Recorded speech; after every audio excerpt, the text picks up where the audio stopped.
আজ সিমরানের ফেভারিট স্যারের বার্থডে। আরে স্যার এসে পড়েছে, হ্যাপি বার্থডে। তোমরাও বলো না হ্যাপি বার্থডে। চলো স্যারকে গিফট দেই।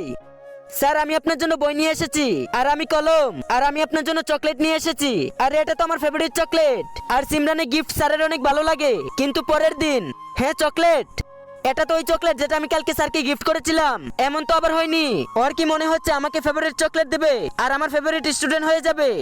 এই স্যার আমার সাথে এটা ঠিক করেনি। কি হয়েছে সিমরান? ওই স্যার আমার চকলেট ডাস্টবিনে ফেলে দিয়েছে। আরো করো স্যারের সামনে নাটক। তো বাচ্চারা কালকে টেস্টে ভালো মার্ক সিমরান পেয়েছে। সিমরান এদিকে আসো। এই নাও সিমরান।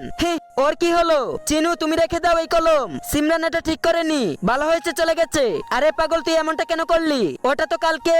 আজকে দেখবো কারা শয়তানকে হারিয়ে আল্লাহকে ভালোবাসে। যারা আল্লাহকে ভালোবাসেন তারা ভিডিওটিতে একটি লাইক দিয়ে চ্যানেলটিকে সাবস্ক্রাইব করে দেন। শয়তানকে ভালোবাসলে লাইক সাবস্ক্রাইব করতে হবে না।